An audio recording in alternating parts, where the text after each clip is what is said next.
sitting in the morning sun.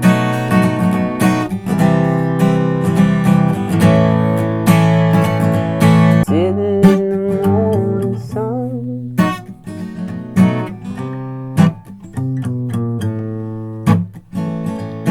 Ever feel like you're playing every chord perfectly and yet it just doesn't sound interesting and people aren't really listening? Today I want to show you how to take those simple chords and make the song sound musical, expressive, and soulful, just like what we hear in Dock of the Bay by Otis Redding. Okay, this song uses chords you probably already know and play, but what makes it timeless is how they're played. Let's break this thing down. First off, let's start by making sure we know these chords. We've got a G, okay, probably played as a bar chord, because when you hear the song, it kind of sounds like they're walking up, and then they're walking down for most of the song. But we're going to do this the simple way, the cowboy chord open way, which works really nicely as well. We're going to do a G here, and then a B here. I'm going to play a B7 like that. And then we've got a C, and then an A. Nothing fancy here, right? These are all open shapes. So why does it sound so smooth on the record? Before we move on to part 2, which is the groove, I want to encourage you to check out my ultimate guitar guide. There's a link in the description below. Free guitar tips, my top strumming tip, finger picking tips, some chords you may not have heard, guitar purchasing guides if you're in the market. Go check it out, it's free. Okay, here's how to groove like Dock of the Bay. It's all in the feel. You play it like something like this.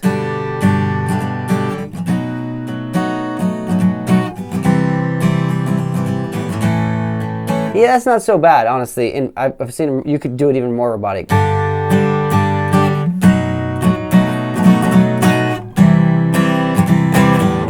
right, and I've seen people do that where they're stiff. There's levels of roboticism. But what do we want? We want this thing to have some feel. We want to sit a little bit back behind the beat with a little light muting between the strums. Check out how we do it.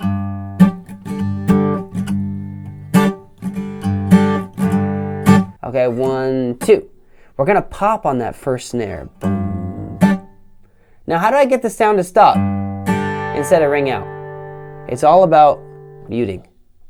Letting your fingers collapse. All I did was, from the G chord, notice I'm not really using my index. You can play that note. I end up muting the A string a lot with my middle finger. But you strum it and you just kind of relax these fingers and drop this one to touching the string to where the sound is gone. You hear that? Okay, so we're gonna do that a lot in this song, and you need to get used to doing it with all these chords. The B chord, the C, you see I kind of, if I just release the tension, those stop, but I still hear that open G string and E string. So you've got to kind of collapse a little bit. Relax and collapse. So the sound's gone. And the A. Now you can use your right hand to help this process, but you really want to get comfortable doing it with just your left so that you can do it however you please, however you want. Now once you've got that feeling of letting those strings mute, you can start to add it into your strum pattern. So it's going to be down, choke, down, choke. You hit and choke the sound. Low, kind of hit the bass note. And you don't want to, pound it. You're popping it, but not too hard, because this is a relaxed, laid-back, soulful song. Okay, now from there, we are going to, let's not worry about the bass line yet. We'll add that later. Sort of bring the chord back in. Notice how I'm kind of doing some strumming with those strings still muted. Getting used to just bringing the chord in and out can be tricky, but it's really worth the practice. My pattern is down, down, down, up, down, down, down, up.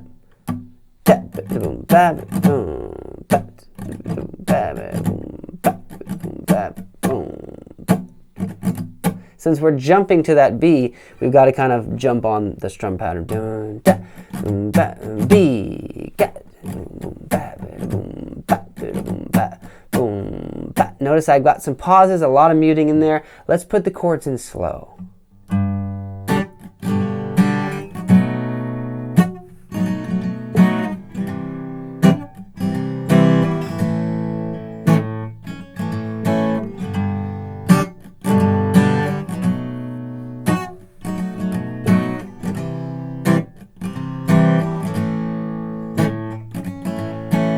This is all about space, okay? When it comes to soul, you've got to understand it's not about how much can you cram into one song, how much can you cram into your instrument, but sometimes it's how much can you pull out so that everything that you do play really has a sheen to it, a shine. Because if you just play too much, there's nowhere to go, right? Pull back a little bit so that when you do play, it really means something. Right? You can even...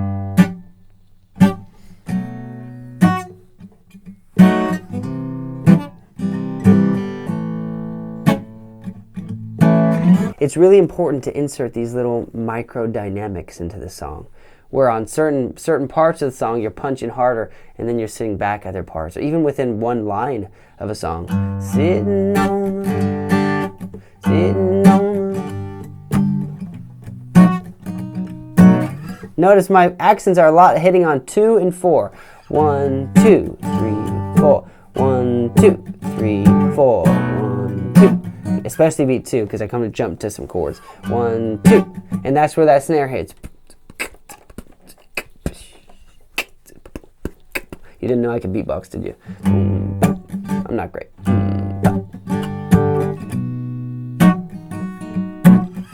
We're really always kind of punching when that snare hits, but not too hard. Not trying to overpower the snare, just cracking with it. Now lastly, into our groove, and this is optional, you don't have to do this, gets a little more complicated, but you can add a little bass line, especially if you're performing solo on your acoustic. Adding a bass line can feel like, you got 2 guys on stage, a guitarist and a bass player. All right, so in this case, he's got that chromatic sort of, but we can do it down here a simple way.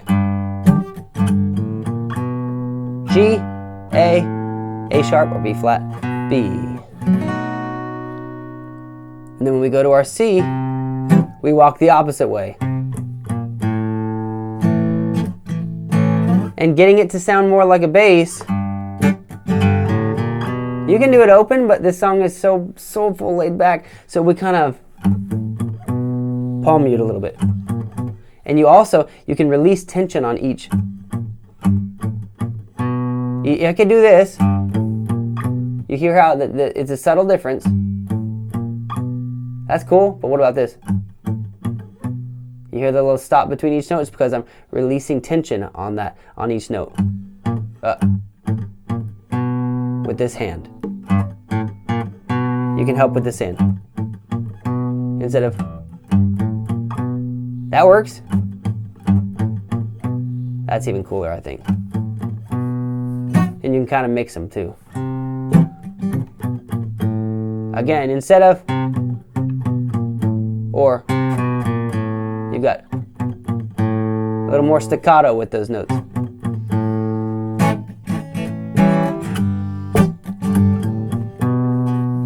Now, how do you make a bass line? Well, you're going to have to kind of bridge the gap between one chord and the next. Oftentimes you can just use the major scale of the key that you're in. So if you don't know your major scales, well, there's a good reason to learn it. In the key of G, we can go farther to the next octave, but we're not going to be sounding like a bass if we do that. So, use those notes there. Here you go. How about this?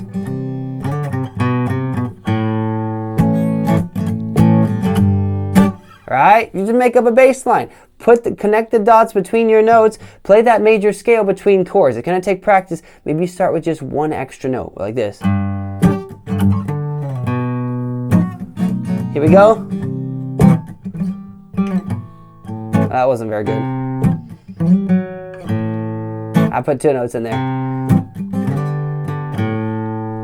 All right, just get up from wherever note your bass note is on the major scale. Just go to a different note, the note next to it. And then land on your next chord.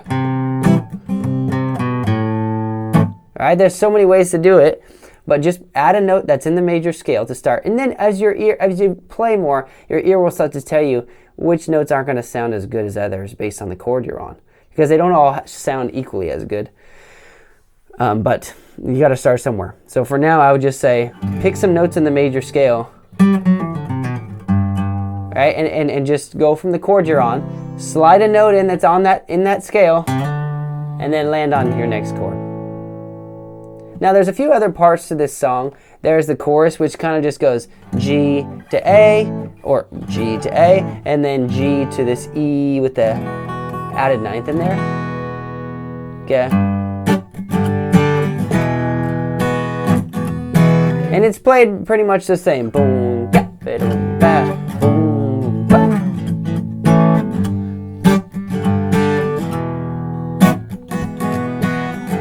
And then there's the little bridge that goes G, and then D, C, right, G.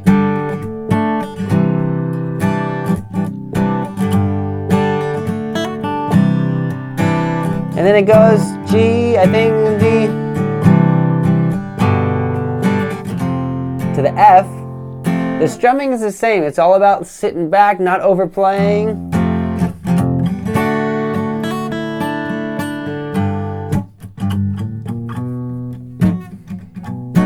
So as you can see, to sound really good and interesting, you don't necessarily need to learn a bunch of new chords. It's about making good use of the ones you already have, changing the feel, especially of your strum hand, but including some muting techniques with your left hand or your fretting hand, making sure that you're not just powerhousing and strumming through every song the same way. Sitting back is going to add a lot of soul into your playing. If you loved this little lesson on playing more soulfully and expressively, I would love if you would subscribe to my channel and check out the free ultimate guitar guide that I mentioned that's in the description. You're going to love it. I had fun teaching this. I love this song and I love the guitar. I hope you do too. I'm sure you do. And I look forward to seeing you on my next video.